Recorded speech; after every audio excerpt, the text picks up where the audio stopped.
Century 21 et ses 915 agences immobilières au service de vos projets partout en France présentent Sud Radio Conseil de famille. Vous êtes sur Sud Radio et nous écoutons Conseil de famille. Alors ce soir, nous accueillons Alexandra Marinakis qui est avocate au bureau de Paris au sein du cabinet Made Avocat. Aujourd'hui, c'est Alexandra qui va répondre à la question de Jean-Yves qui nous interroge sur la possibilité de demander à sa banque de restructurer son PGE. Bonsoir Stéphane, merci pour votre accueil. Pour rappel, donc, le prêt garanti par l'État, donc dit PGE, a été instauré en urgence en mars 2020 pour permettre aux entreprises de surmonter le choc économique de la crise sanitaire. Donc pour les entreprises qui rencontrent des difficultés à rembourser leur PGE, il existe plusieurs options. Alors ça, c'est très intéressant. Commençons. Alors, on peut penser dans un premier temps à la restructuration en direct avec la banque, c'est-à-dire qu'une entreprise qui a bénéficié d'un PGE peut, dans le cadre de négociations avec sa banque, directement étaler son remboursement sur plus de 6 ans. Mais attention, la garantie de l'État n'ira pas au-delà de 6 ans.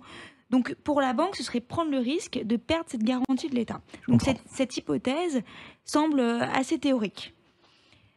On pense aussi donc à l'option de la restructuration du PGE avec la médiation du crédit. Donc, la médiation du crédit, ça concerne les entreprises ayant emprunté moins de 50 000 euros de PGE. Attention.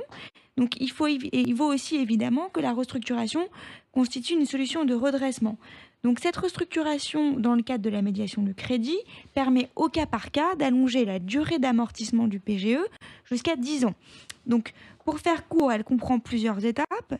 La première, on fait un point avec l'expert comptable de l'entreprise sur la trésorerie. 2, l'entreprise fait un point avec la banque sur sa capacité de rembourser ses crédits en cours, PGE compris. 3, le médiateur recherche un accord équilibré avec les banques, donc allongement de la durée de remboursement du PGE au-delà de 6 ans et éventuellement des autres crédits bancaires.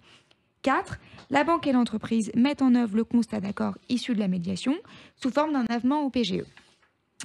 L'accord se fait toujours au cas par cas en fonction des besoins de l'entreprise. Ouais, c'est très intéressant parce qu'on n'a pas toujours en tête qu'on peut renégocier son PGE. Et alors pour les entreprises ayant emprunté plus de 50 000 euros de PGE?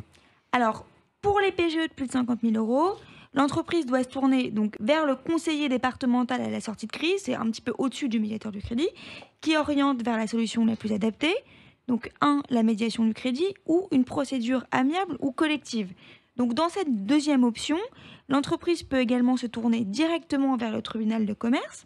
Donc, soit la société peut demander l'ouverture d'une procédure de conciliation qui est une procédure amiable et confidentielle, soit la situation de l'entreprise est trop dégradée et elle ne peut plus faire face à ses engagements et dans ce cas, elle peut solliciter l'ouverture d'une procédure de sauvegarde ou de redressement judiciaire. Ouais, très intéressant. Donc à la lumière de tous ces éléments, on comprend mieux pourquoi il est préférable là aussi de faire appel à un professionnel. En fait, il y a énormément de critères à évaluer.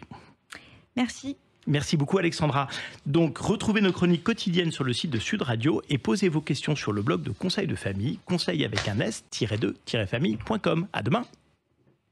C'était Sud Radio Conseil de famille. avec Century 21 et ses 915 agences immobilières au service de vos projets partout en France.